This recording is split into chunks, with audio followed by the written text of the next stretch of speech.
Good morning, dearest friends. Welcome. Thank you for being here today. Today is Thursday, Chai Shvat, the 18th of Shvat. What is it? The 20th? Whatever. The 19th? Where are we holding? I'm in a little denial. Yeah, the 20th, January 20th. And we're studying the entire Talmud, one page, one line at a time. Presently, Maseches Shabbos, chapter 11, Tzadik Tes, Amud Aleph, 99a. We're on the march to page 100 of Maseches Shabbos, and today we're going to talk about other creative and complex scenarios and the interplay of different rishuyot. As we know, there are 4 domains for Shabbos: the public domain, Rishus Harabim; private domain, Rishus Hayachid; Carmelis, which is the place that, in a sense, might be considered a public domain, but it is not halachically a public domain for whatever reason. And then there is the Makam Ptor, which is another kind of space that doesn't have the qualifications to be a Rishus Hayachid. And we'll discuss more. I don't want to go through the whole thing now. Folks, can we close the door? The party is still continuing. Hold on.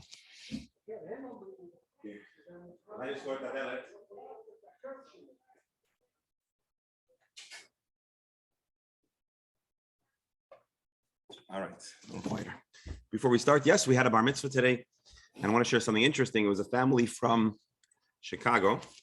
Last name is Robinson.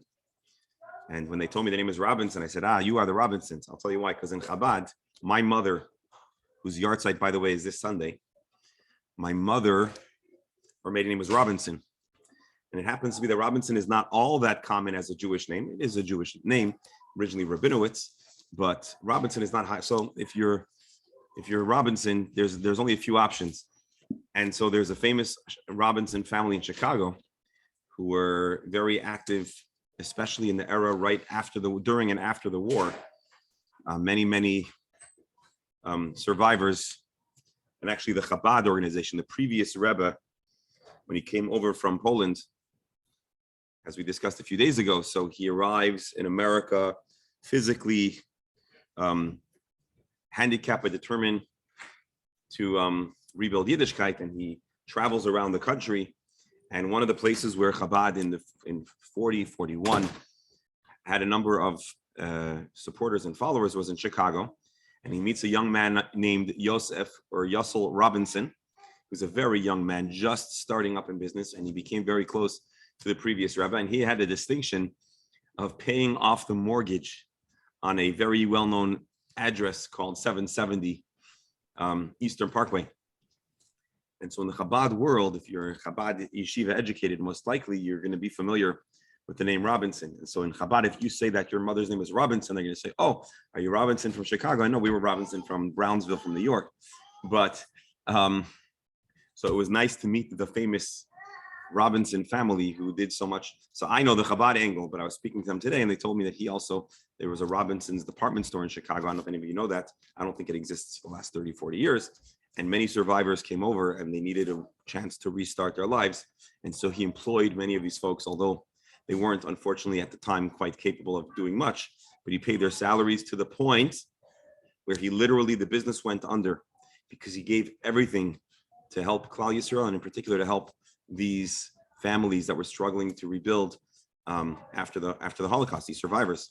And so I asked this is the grandson. I said, did he ever have remorse about his degree of generosity to the point where it put him in great financial distress? He said, no. First of all, Baruch Hashem, the family was able to restore their fortune, and the kids and grandkids, Baruch Hashem, saw the brachas of their father's generosity.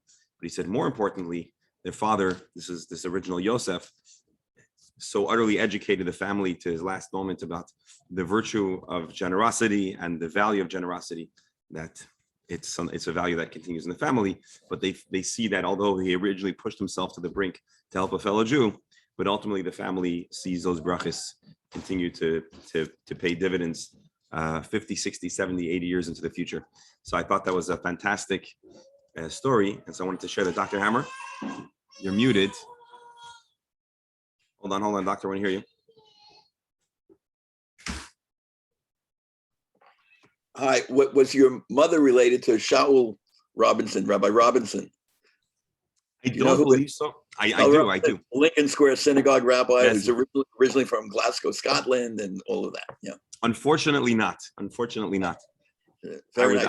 I would love to attach my yichus to such a prolific Marvin star, but no. Yeah. But unfortunately, there's certain names that were like default names. You wanted, if you came over and you wanted to have a very American sounding name, Robinson was like, so it was Rabinowitz, and then eventually they turned it to Robinson. And unfortunately, there's probably little connection between the different Robinsons that existed. But there you have it. So I'm sharing it out for the personal angle as much as this beautiful story, and a family that can have a tradition that says that they saw hard times as a result of their generosity to the point of fiscal irresponsibility, and ultimately the family and the individual himself who made that sacrifice feel that it was a worthwhile investment in the short and long term as well. And so that's a story that I could never. That's something that I could never ask someone to do or feel or say, but when someone shares that, it's moving. And so let's dedicate today's learning to this family, to the bar mitzvah, and also today is the yard site of Mazal Tov Bat Perla, and we'll also of course dedicate our learning for the good health, well-being of the dear members of our chabura and their households. We shall all have health and koyach and the opportunity to continue to study and share and put together this beautiful portfolio of Torah learning. And let's share the screen and get started. Again, as mentioned, I'm going to end a few minutes early because, believe it or not, I have another bar mitzvah to run to, and this evening I have a third bar mitzvah. It must be bar mitzvah season. Yeshiva week. I guess that's it. Everyone's scheduling their celebrations for Yeshiva week. Yeah, so actually this family, they're here for Yeshiva week, and they had a whole bunch of friends. I said, oh, is this family? No, these are the friends that are here anyways. The family's coming in today for Shabbos. Anyways, all right.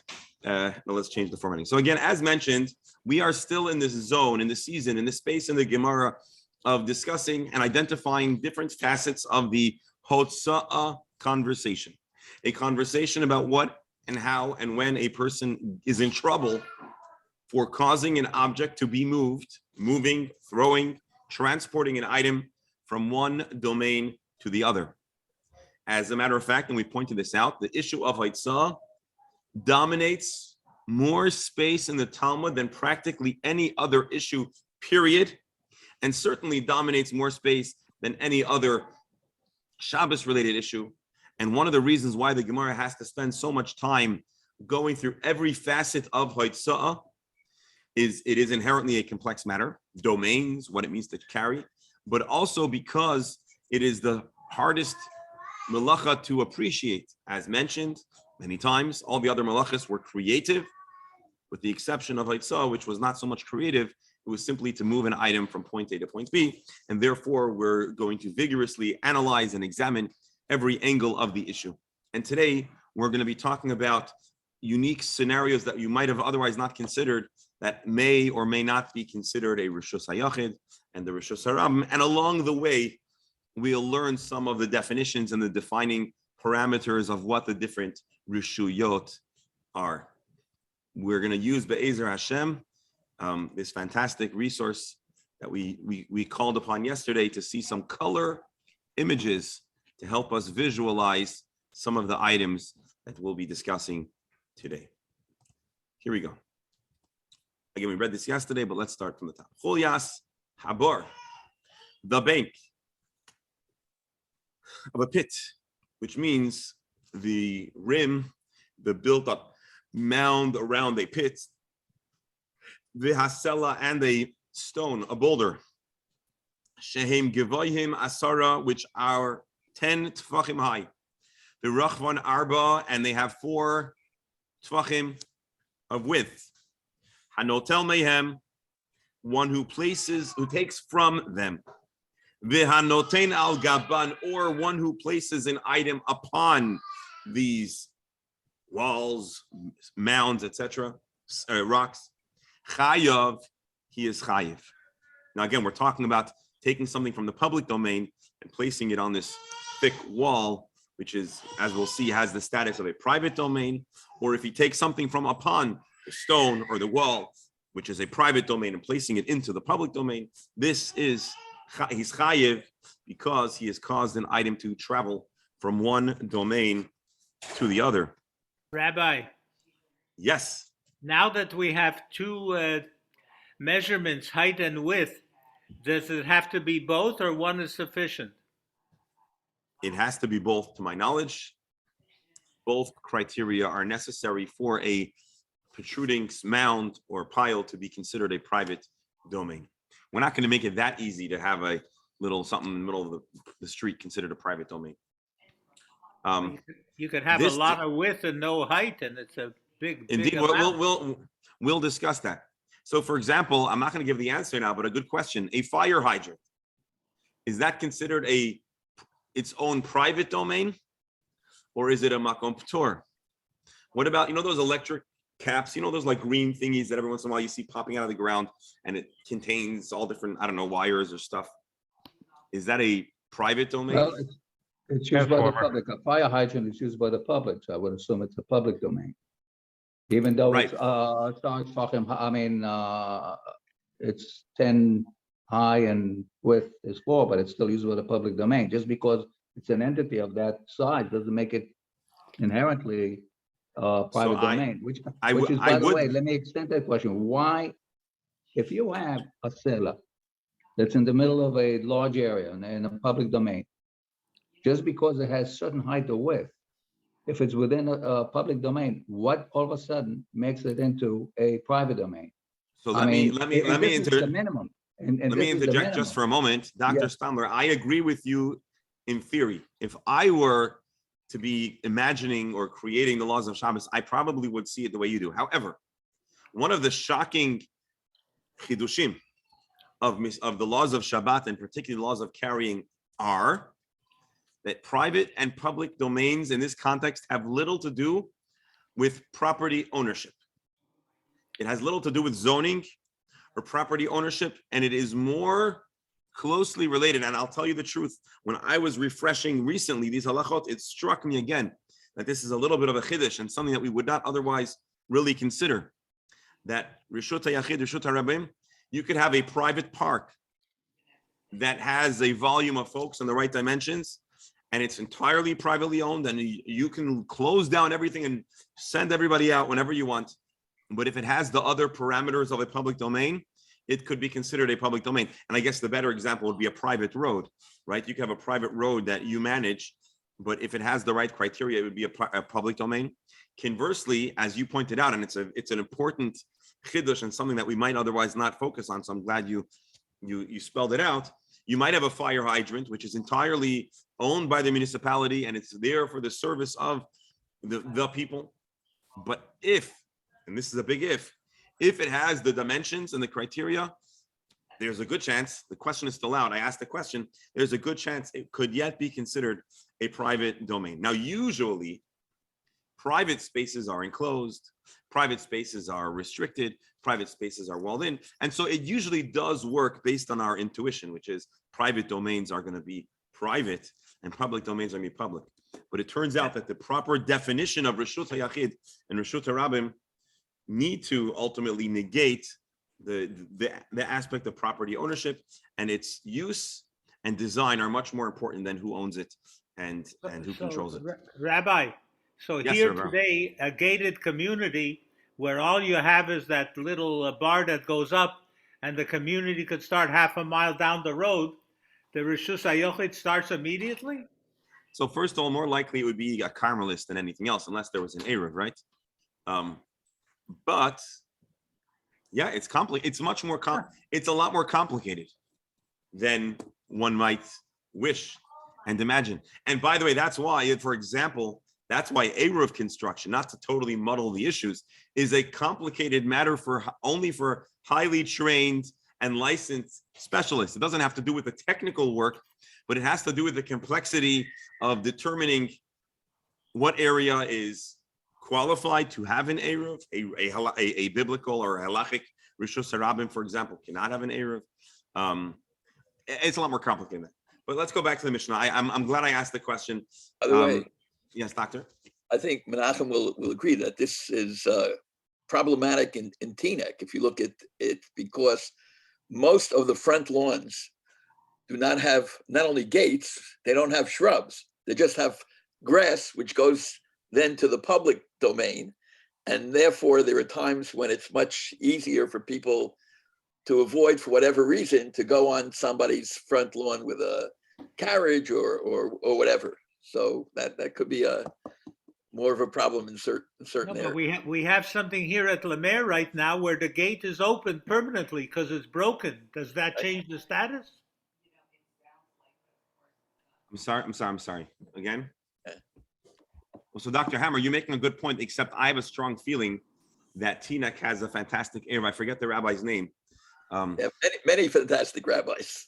No, there are many fantastic rabbis, but anyways, I have a feeling that there's a fantastic Erev in Teaneck.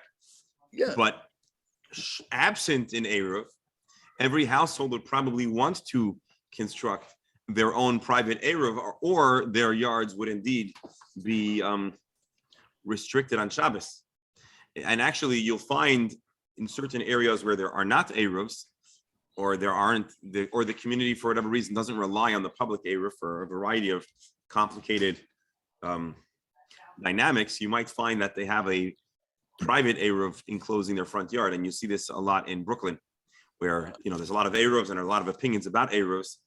And so I suppose if Teaneck didn't have a reliable Erev, probably people would start putting up their own Erevim on their yards. And as mentioned, I was wondering if we should entertain creating our own private Erev that connects the two lots of the shul, just so in the event, God forbid, the Erev comes down, we would still be able to maximize our interim use of the two properties. Baruch Hashem, with Hashem's help, our Erev is fairly straightforward, and notwithstanding all of our blood and sweat and tears, till we got it, with Hashem's help, hopefully we'll be very dependable. We'll be able to depend on it extensively and with security. But anyways, that is the issue. So back to our Mishnah, we're talking about an unexpected or less expected situation that could be considered a private domain, notwithstanding its location smack in middle of the street or in middle of a public domain. The pit with a little bit of a wall, mound, whatever you want to call it. Bank is the word that we're using here. Again, bank and chapter 11 go hand in hand. But if it has indeed the status of a private domain, one is prohibited from moving or carrying or placing an item from the ground onto the mound. Pachas mikain. However, if this mound or this rock does not have the necessary dimensions and necessary criteria to be considered a private domain, patur, the act of moving the item is not considered a transgression of Shabbos. Rashi, what is Chuliyas Avar? We did it yesterday, but I want to take a look again. Karka, Chafiras, Habor, the earth, the floor, the bottom of the pit that's dug up. Noisnim Sivivoisav Lahakif. A person might place it all around the pit as a wall of sorts. Kimin Choima, kind of like a wall. Just as we would place a fence or a stone wall around a pit. Folks, that's the Mishnah. So the Gemara is going to first analyze interesting phrase, but then broaden the conversation to really understand the scope and the exact definition and how an act of Hotza might unfold from point A to point B, from the public to private domain, or vice versa. And again, with Hashem's help, we'll call upon this wonderful resource, which actually I'm going to close the other ones so we don't mix them up. And then this is also the previous one. All right, so and this is this one. So actually, why don't we start right here? This artist is imagining, he's very devout looking folks, so hopefully they're not actually doing this. Maybe they're doing it in the weekday. But here, the ground is all part of the Rosh Hashanah, and there's a big rock protruding. And here we've drawn its dimensions, 4 tefachim wide by 10 tefachim high, or Chuliyas Avar. And this is not precisely how I imagined it, but we'll take it. You have a mound with a of earth that's 10 tvachim high, 4 tvachim wide. A person is not allowed to take out of there or place into it or onto it.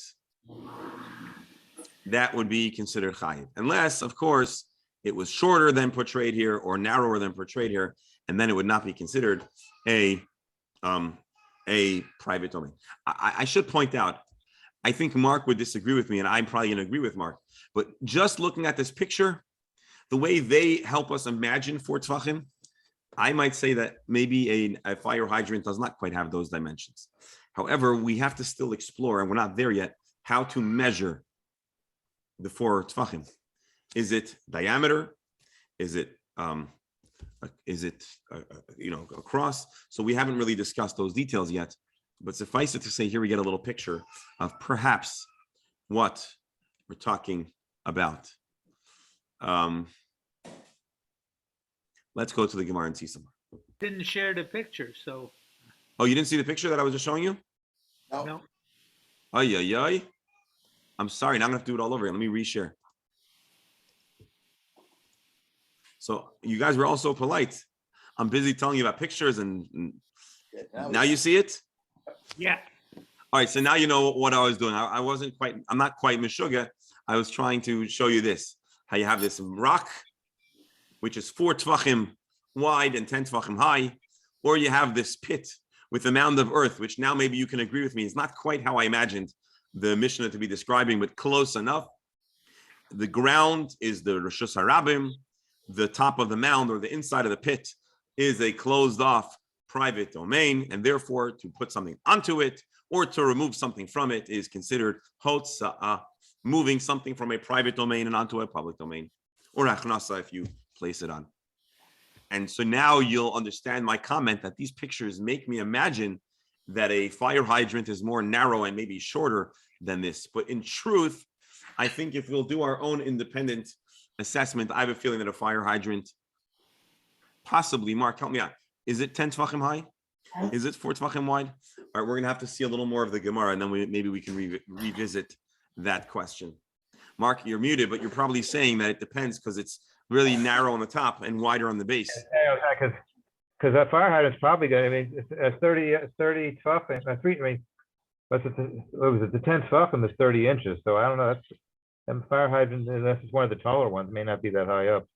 And then as far as the width of 4 tvachim is about a foot. That's right on the borderline. Right. The taller ones are usually skinnier. So that would mean that it might have one dimension, but not the other. Interesting. All right. So we have what to continue to. That would be a field trip. We'll go out and measure some fire hydrants.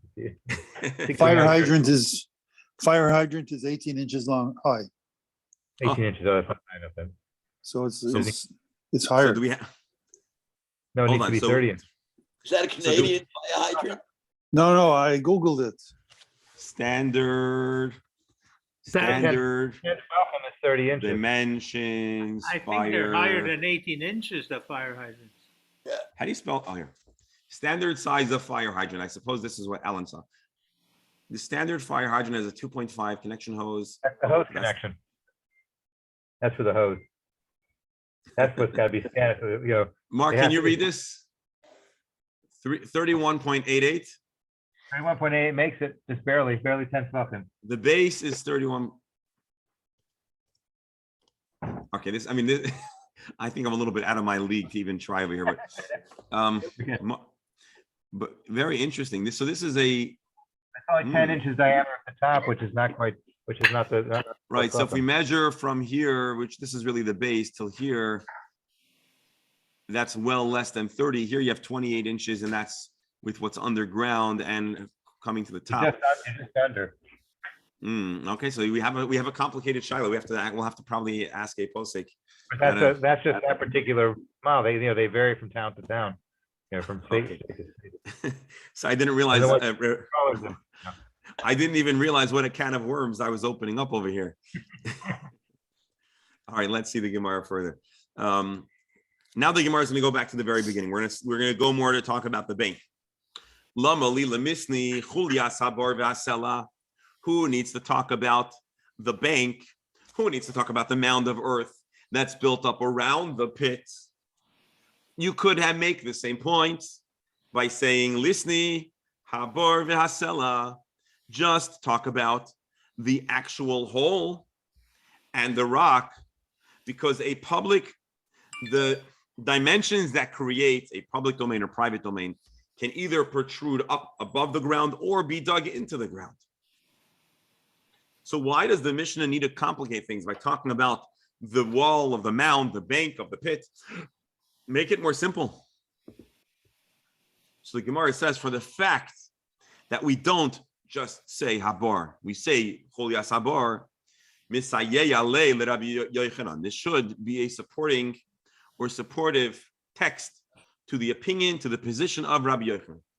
What does Rabbi Yochanan say? Rabbi Yochanan taught Bar v'chul yasa, the depth of the pit and its walling, its bank, mitztarfin lasora, connect to equal the 10 tvachim. Tanya, we'll see a picture soon. Tanya mihachi, indeed, there's a brisa that also makes this point.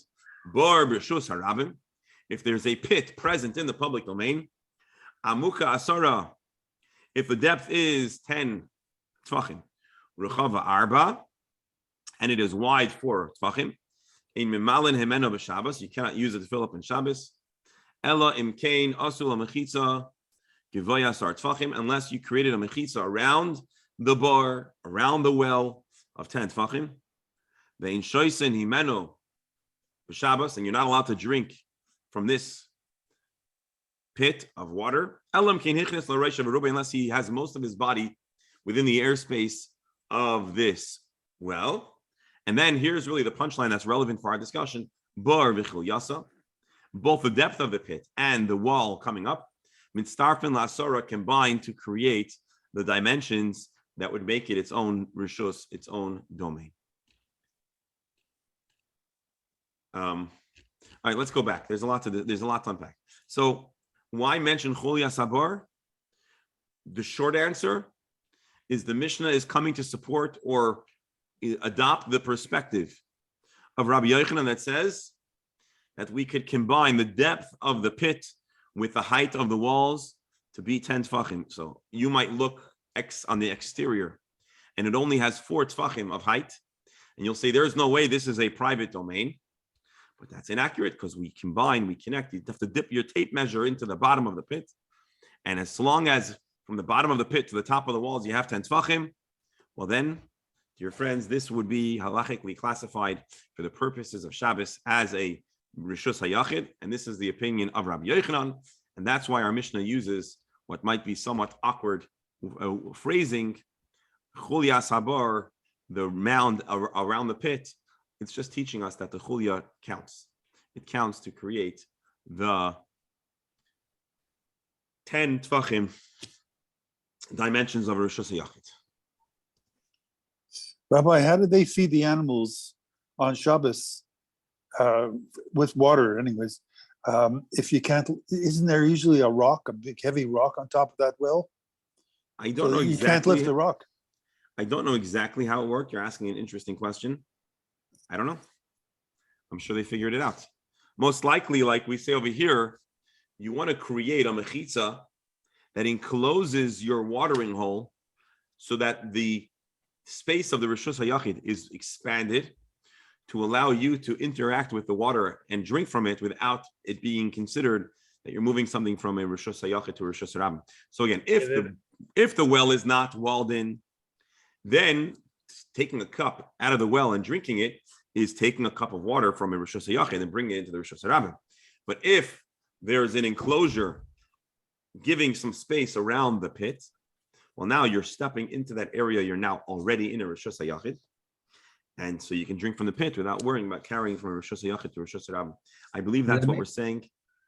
There's something about the pillars in certain places to make it enough. I forgot how many tefachim and all.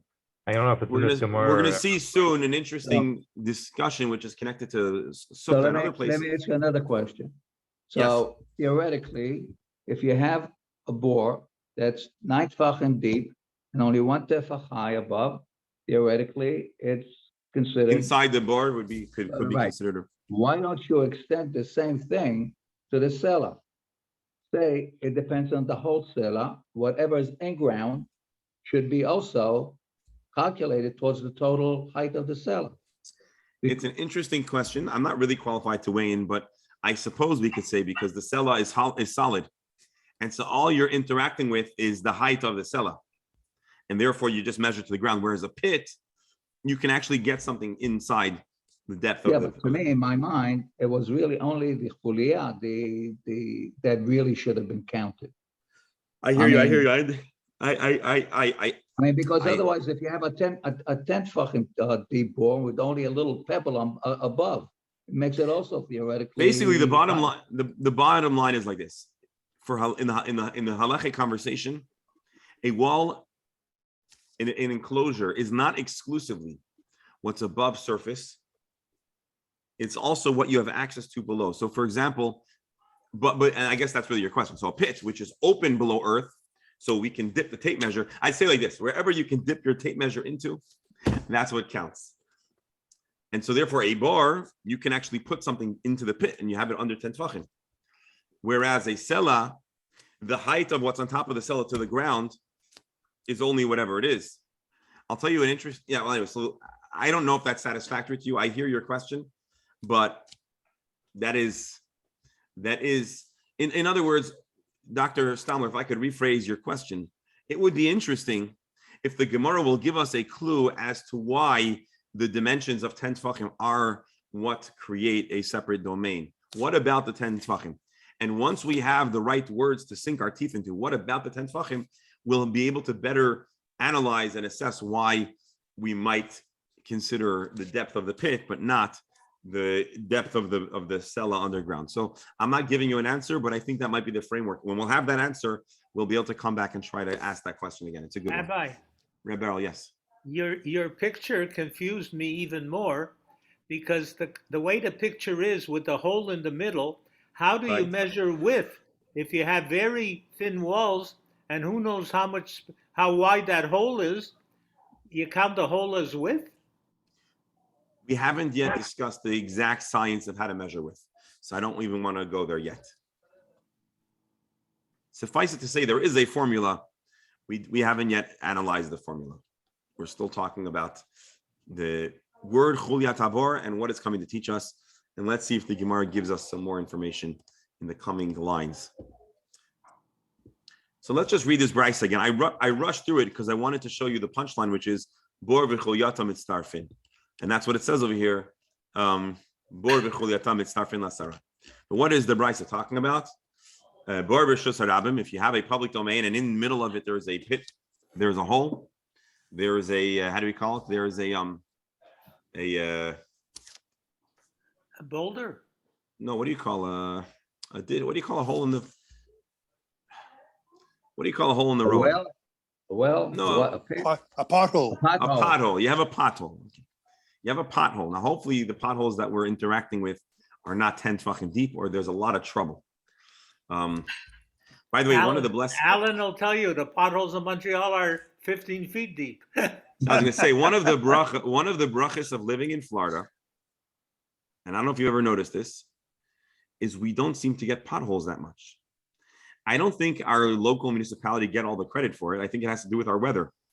The fact that we don't... it's the cold that does it. Yeah, the cold. It's the cold. The cold and then warming up causes. And the snow and the salt. Yeah, contraction. Right, it loosens the soil, and so Baruch Hashem, we don't really have, like whenever I was a kid and we go to New York and we're driving on not the Jackie, we're driving on Belt Parkway, and you just feel the car like thudding in the, it wasn't helpful to make us fall in love with New York, I'll tell you that much. But anyways, so you have a pothole in the public domain. To be considered a private domain, it has to have dimensions. And Dr. Stamler, this is explicitly addressing your comment or your question about if it could be in the public domain. A pothole, I mean, no one wants to take pride in it, but it is in the public space, for better or for worse. So hopefully these are not potholes or we're in big trouble. But Bor b'shus harabim, amuka asara rechava arba, if it has the dimensions, 10 deep and 4 wide, this is just a pit. We haven't mentioned the walls or the mound around it. Ein memalin hemena v'Shabbos. So you're not allowed to take from that pit water, supposing there is water in there, you're not allowed to extract water from there. And we just turned the page to 99b, so we're marching on to 100. Unless you made a mechitza. What mechitza? Rashi. I was explaining this without reading Rashi, but so that a person could enter into the private domain. And a mechitza, walls, the dividers create an enclosed rishus hayachid. Ve'ein shoysin heimena b'Shabbos elam kein hichnis larosh v'rubai. Absent the mechitza, la'amoid al suvasa. How do you drink from it if there's no mechitza? You'd have to be right on the edge, and dip a vessel in, and have your head hanging over the opening. Because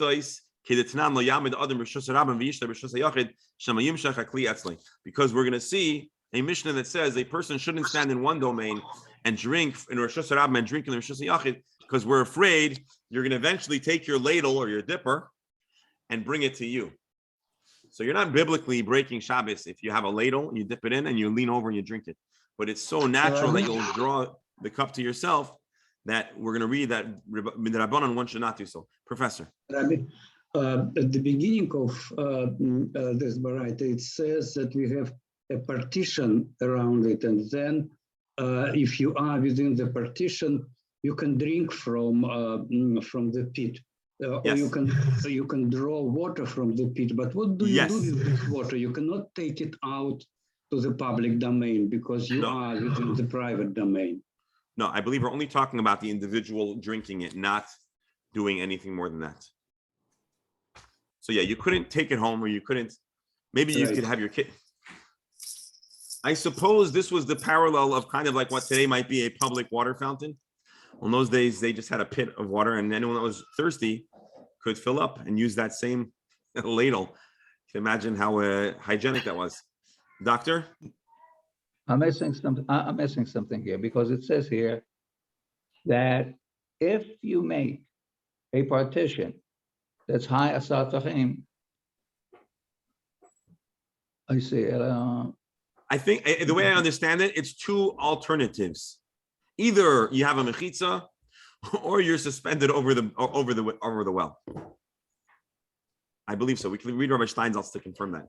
Unless they constructed a partition, everything within the partition is then considered a private domain. And one standing within the partition may draw water. Similarly, when we only drink water from the pit, on Shabbos, if he inserts his head and most of his body into the well, and a pit and its bank together join. Okay, this was the punchline that we were here to see. I believe it's two options. Either you have to build a mechitza, or you're going to have to really lean close to the water hole to drink on Shabbos. So this was all a brisa that was in truth introduced parenthetically to make a different point, to make a point about the pit and its walls combining for the purposes of it being considered a private domain.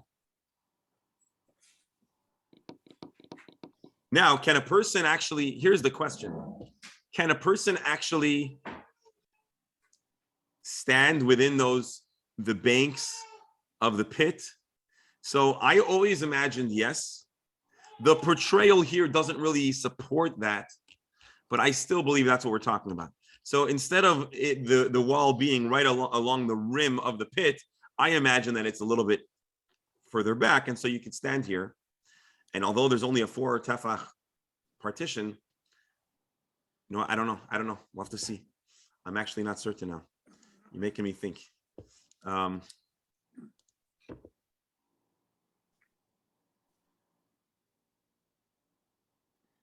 Alan, we should tell him in Montreal, in between the potholes, there's a little bit of road.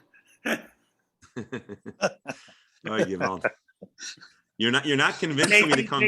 They think we're exaggerating, Alan. You're not quite convincing me to visit. You understand that? This is not. If you miss the potholes, you're okay. The people who live in an area, when you see them driving, there's no other cars. All of a sudden, they go to the left, they go to the right, because they know where the potholes are. Yeah. Oh, Yaval, doesn't sound fun. All right, so that's issue number one. Issue number one, which needs a little more attention, but let's just summarize it so we can move on. The pit and the walls had to create 10 tfachim to make it a separate domain, and we brought a whole long brisa to support this interpretation, which really is the viewpoint of Rabbi Yochanan. Now the Gemara is going to continue. Okay, and I'll just tell you what I'm unclear about is exactly if there are restrictions to how far away the walls can be from the edge of the pit. Are there any, can you step within a 10 tefach mechitza? I'm sorry, a 5 tefach mechitza, assuming the pit goes under? Probably not. So I don't know exactly how this would work. But what we do know is that at least the pit itself is considered a private domain if it has depth, and the depth can be completed by the height of the mechitza around it. Folks, we're not done with the conversation, so in case you were getting worried. All right. Rav Mordechai asked Rav an interesting question. Imagine, let's say you've got a beam, a post, a column in the public domain with the following dimensions. Gevoya Asara, it has 10 tvachim of height. V'rochav Arba, and it has 4 tvachim of width. Vizorak, and you threw something, Vinach al Gabav. You're playing frisbee. I think it's easier to imagine a frisbee stopping on this post than a baseball, if you're throwing it anyways. So anyways, you throw the item and it lands on top of the post. Mahu. What is the halacha?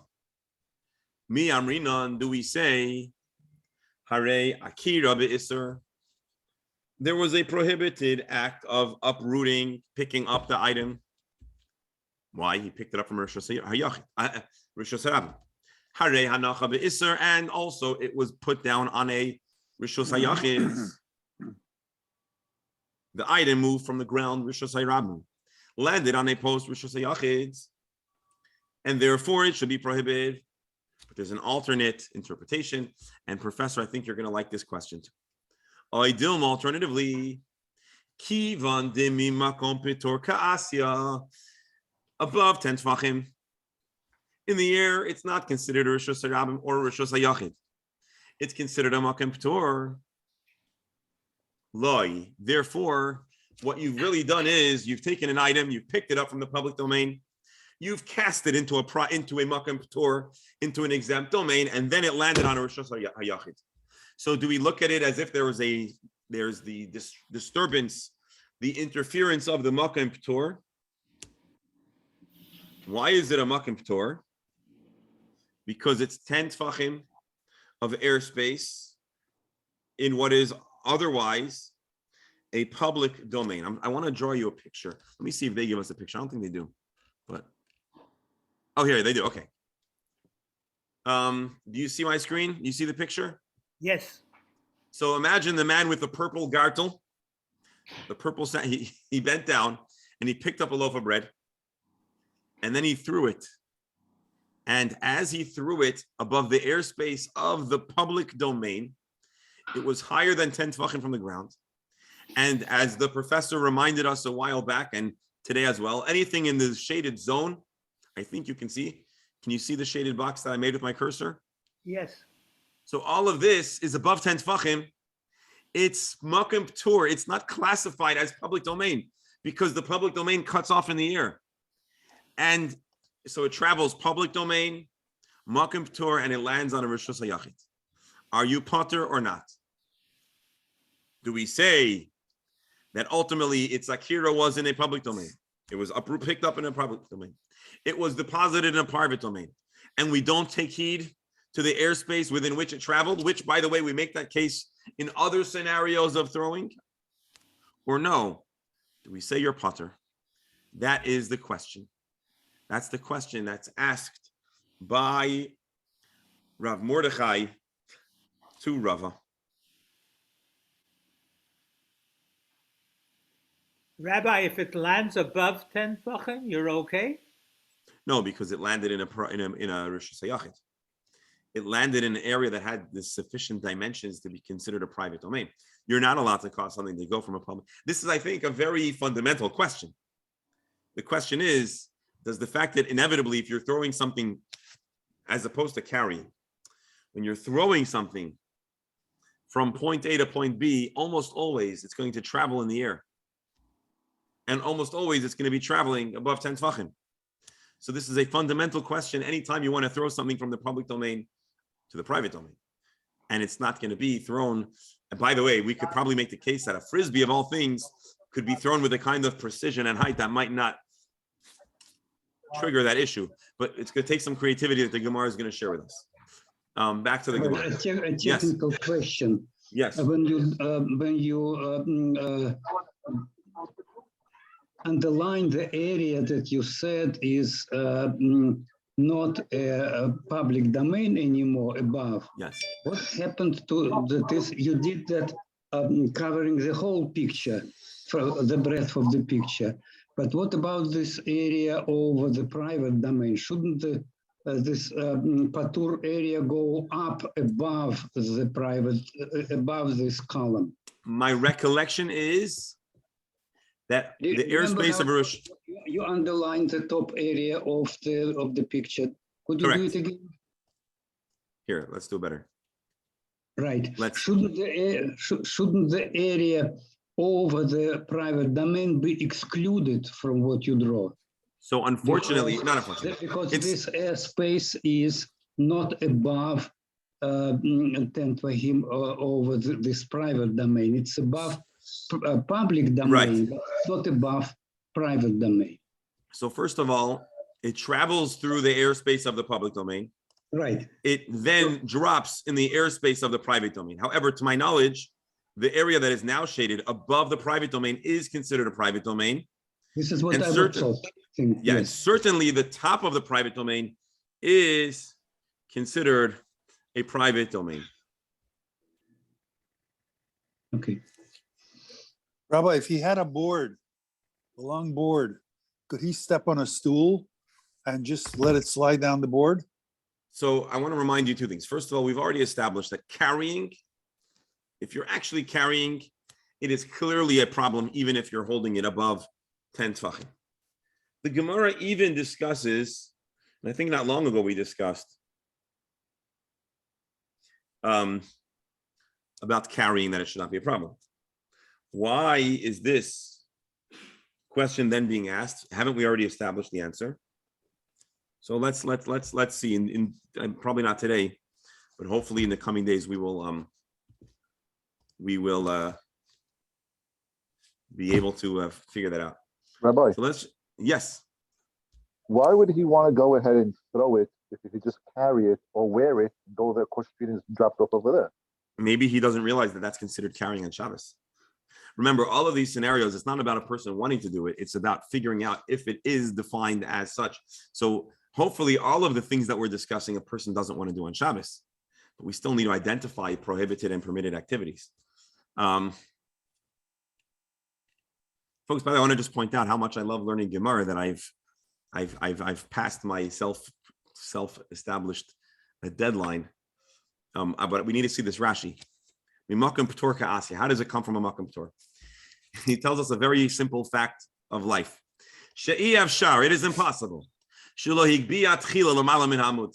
If you want to throw something to land on top of a 10 tvachim or higher post, it is impossible for you not to need to cause that item to launch to higher than 10 tvachim. Shu Makim P'tor, and that means that you've got it into the airspace of Makim P'tor. Because the airspace of the Rosh Hashanah is not the airspace of Rosh Hashanah. It is considered Rosh Hashanah. The Aver Rosh Hashanah Nami Lo Yahveh. We're also not going to make the case that it was flying through the airspace of Rosh Hashanah. Why? Professor here is first of all acknowledging our point. We say that a Rosh Hashanah has unlimited airspace. It goes up to the heavens. Hani mili keneged Rosh Hashanah. But that's only directly on top of the Rosh Hashanah, like we drew with our shaded box. But in our scenario, mikamei delimti la'avir amud, prior to the item arriving in the airspace of the pillar, by definition, necessarily is higher than 10 tvachim. Because mathematically speaking, you cannot throw something to land higher than 10 tvachim without it also being higher than 10 tvachim the moment before it lands. It just can't, because you need to get something. Well, anyways, I think it's obvious, but the Gemara is going to workshop this and give us some. What? Quick It has to question. be above and come down. Right. What goes up must come down, but if it's going to come down, it by definition must have gone up. The Gemara is going to workshop this, but we're not going to get the answer today. We're going to be frustrated. We're going to leave off with a question. Amar le Rava tells Mordechai, Mas nisin he. Whatever you're asking me is already known from the Mishnah. Which Mishnah? Our Mishnah. Hanoito mehem v'hanoisen al gabon chayiv. That to take or to place on top of a public domain, you are chayiv. Let's read it in Rabbi Steinsaltz. It is our Mishnah that states that one who places an object atop a boulder that is more than 10 tvachim high is liable. Now, your question is going to be, did our Mishnah say Zorek? No. But Rav Mordechai is comfortable saying this is the same idea. Also, they went and then Shaili le Rav Yosef. They asked the same question to Rav Yosef. Hamar le masnisini. And Rav Yosef too tells Rav Mordechai, it is our Mishnah. Also, Shaili le Abaya. Then he went and asked Abaya. So he starts with Rava. He then goes to Rav Yosef, who I believe was a senior to Rava. He then asks Abaya. Amar li masnisini. Amar who finally exasperated, he tells Abaya, Kul huchu beruka dehadodi tafichu. You guys are all spitting the same spittle. You're all spewing the same spittle. None of you taught anything new. You repeat the same answer that I don't like. So I didn't like your first answer. I don't like your second answer. And I don't like your third answer. This is a powerful line. Professor, if a student would try this in class, would that be an acceptable comment? I think today the professors are more afraid of the students than the students of the professors. Oy, we're getting an affirmative nod. Oy vey. Rabbi, Yes. do you think there's any reason that the illustrator has the thrower being left-handed? That is a very interesting question. Why is the thrower a left-handed thrower? Well, as a right-handed person, I could try to push back on that assertion, but I'll take it. Probably because we have a great esteem for our left-handed friends, and I think it's known that there's a greater degree of creativity and general intelligence, let us say, for our left-handed brothers and sisters. Doctor, is that an acceptable? Exactly. I'll I give you- thought I'll gi- it I'll had gi- something to do with a curveball that he's throwing over. I'll give you another reason. Yeah. The illustrator is left-handed. Yeah. So that's why he chose He's left-handed. not I'll tell you. expressing No, I'll tell you something else. position. The original illustrator was writing in English, and then in order to do it in Hebrew, he did a mirror. Right. Anyways, we have a lot of scenarios here. You see, that's the problem. We study Talmud, and then we have a straightforward question, and we give it a Talmudic treatment. All right. So he complains that none of you are giving me a new answer. And again, the line is an interesting one. It's a sharp answer. So they tell Reb Mordechai, okay, you want to get real? Let's get real. Atloi Tizbra, do you disagree with us? V'atanan, let's think about it. Hanoitel mehen v'noisel gabon chayiv. It says explicitly, if you take, if you give, you're chayiv. Does that not describe your scenario? Amar lahu, he said, maybe not. Dilma masnisim b'machat. Maybe we're talking here about a needle, which is minuscule. And okay, we don't get a picture of a machat. Maybe we're talking about a needle. To cause a needle. I'm sorry? With a needle, you run into muksa issues. Forget muksa. We're talking about haitzah, which is a much bigger issue. But maybe a needle is so minuscule in its size that we could plausibly just get it right, into the space without having it pass through a And you have Makom to try P'tur. to The say- Gemara is not going. The Gemara is not going to like this answer for obvious reasons. Machat nami after deloy medallia porta. I don't care how small or minuscule the item is. To get it on top of a 10 tefach or more base, you absolutely need to also have it in the airspace of more than 10 tefachim. And so this sounds like a Baba Maisa, they tell him. He says, no, I'll make my case. The Islay Morsha, maybe there is a little crevice or a protrusion, part of the rock. So now I think we have to imagine a fire hydrant. Imagine a fire hydrant is 10 tefachim. We're not saying it is, but imagine it is. But which part? There's a part of the fire hydrant that's lower than 10 tefachim. But maybe it's close enough proximity to the top that it's considered being placed into a rishus ha yachid. Rashi, the islay lesela morsha namach miyud. Maybe there's a little protrusion on the rock below 10 tefachim. The kiva and the kula gvoya yud. Being that the whole mound is 10, the whole boulder is 10 tefachim. Bar miyahi morsha, which starts with this little crevice. There is a way, a plausible way that we could have a shelving or a little crack in the mound, and it's considered a hole in the Rishus HaYachid, and it's considered too to be a Rishus HaYachid. Inami, the Ramya Becharitza. Or alternatively, he places it into a groove. Maybe the top of the rock has a little ditch. Most items will fall in between, but the item here, okay, let's look at the pictures, the way they portray them. Again, not exactly how I would have. The bore has some underground. So if you had 7 tefachim above and 3 tefachim below, Maybe. then you can still be, you wouldn't be in the airspace above 10. It would still be in Rishus HaYachid when it landed. Yeah. So suffice it to say, the Gemara is workshopping, or Rabbi Mordechai is workshopping a scenario that you can get an item from the public domain into the private domain without it ever going into airspace of more than 10 tefachim. And he seems to have found, because once you've designated something, or once something is designated as a Rishus HaYachid, apparently there are ways to get something into that Rishus HaYachid even below the 10 tefach limit. Maybe there's a little crevice in the top or a little ledge on the side. So suffice it to say, Mordechai says, based on my question, what's the halacha then? What's the halacha if, in my hypothetical, we could actually avoid having it go into the airspace of a Rishus HaYachid?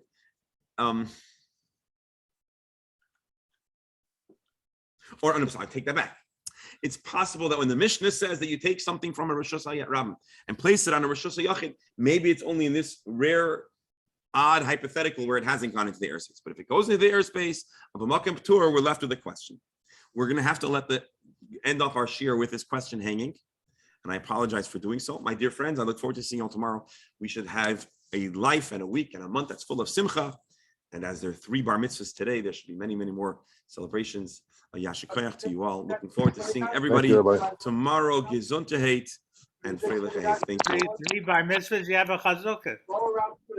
Yeah, maybe I'm also going to have to become a bar mitzvah.